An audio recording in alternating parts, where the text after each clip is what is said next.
সে অসাম্প্রদায়িকতায় আমরা সেটা বহন করি এবং আমরা সবাই একসাথে মিলেমিশে আমরা বসবাস করি। এটাই হচ্ছে আমাদের এলাকার বৈশিষ্ট্য। আমরা সবাই মিলেমিশে আমরা সবাই এখানে বসবাস করি। নানা আয়োজনে বুদ্ধ পূর্ণিমা উদযাপন করছেন বৌদ্ধ ধর্মাবলম্বীরা। দিবসটি উপলক্ষে রাজধানী সহ দেশের বিভিন্ন জেলায় বর্ণাঢ্য শোভাযাত্রা বের করা হয়।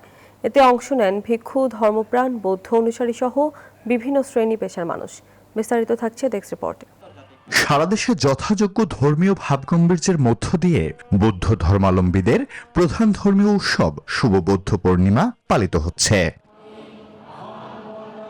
দিবসটি উপলক্ষে রাজধানীর গুলশানে প্রজ্ঞানন্দ বৌদ্ধ বিহারের বর্ণাঢ্য র্যালি অনুষ্ঠিত হয়েছে। শুক্রবার সকালে এই র্যালির উদ্বোধন করেন জাতীয়তাবাদী যুবদল ঢাকা মহানগর উত্তরের আহ্বায়ক শরীফুদ্দীন জুয়েল।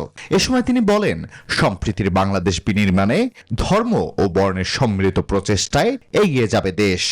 সে অসাম্প্রদায়িকতায় আমরা সেটা বহন করি এবং আমরা সবাই একসাথে মিলেমিশে আমরা বসবাস করি। এটাই হচ্ছে আমাদের এলাকার বৈশিষ্ট্য। আমরা সবাই মিলেমিশে আমরা সবাই এখানে বসবাস করি। যুদ্ধ নয়, শান্তি চাই।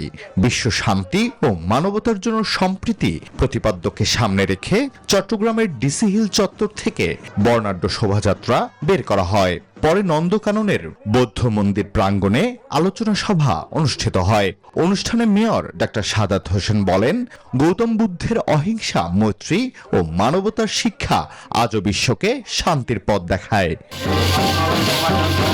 একই চিত্র ছিল রাঙামাটিতে। দেশ ও জাতির মঙ্গল কামনায় প্রার্থনা করেন বৌদ্ধ ধর্মাবলম্বীরা। দিনটি উপলক্ষে খাগড়াছড়ির পানখাইয়া ধর্মরাজিক বৌদ্ধ বিহার থেকে বর্ণাঢ্য শোভাযাত্রা বের করা হয়।